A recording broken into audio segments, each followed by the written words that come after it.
از بس سرودم و نشنیدید خستم،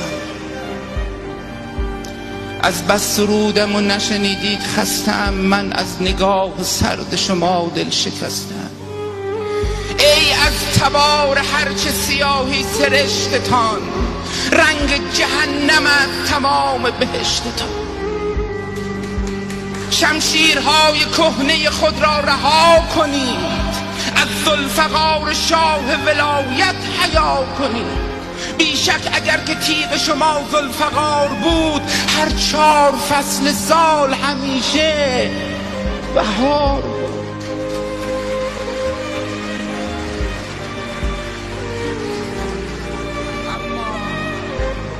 اما به حکم سفسطه بیداد کرده اید، ابلیس را ز اشک خدا شاد کرد. مردم در این سراچه به جز باد سرد نیست، هر کس که لاف مردی خود زد که مرد نیست. مردم حدیث خوردن شرم و قی حیاست، صحبت ز حد که حرمت والای کبریاست.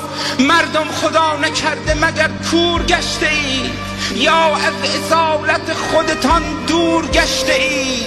تا کی برای لقمه نان بندگی کنید؟ تا کی به زیر منتشان زندگی کنید؟ اشعار صیقلی شده تقدیم کس نکن، گل را فدای رویش خاشاک و خس نکن.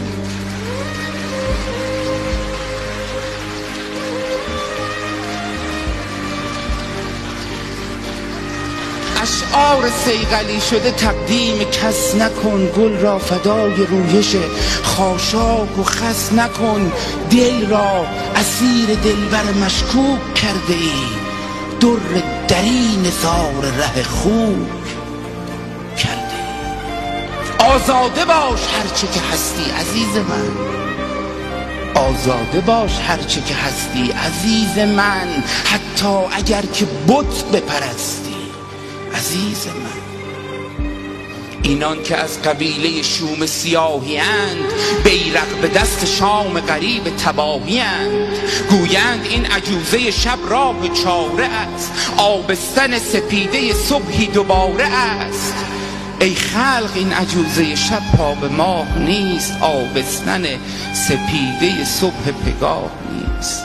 مردم به سحر و شعبده در خواب رفته اید، در این کویر تشنه پی آب رفته اید. تا کی در انتظار مسیحی دوباره اید؟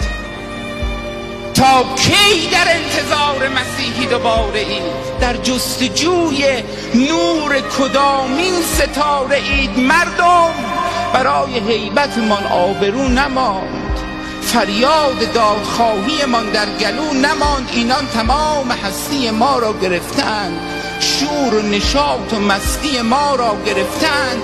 در موجخیز حادثه کشتی شکسته است، در ما غمی به وسعت دریا نشسته است. در زیر بار غصه رمق ناله می کند، از حجم این سروده ورق ناله می کند. اندوه این حدیث دلم را به خون کشید، عقل مرا دوباره به طرف جنون کشید. حل من مبارز از بن دندان برآورم، رخش غزل دوباره به جولان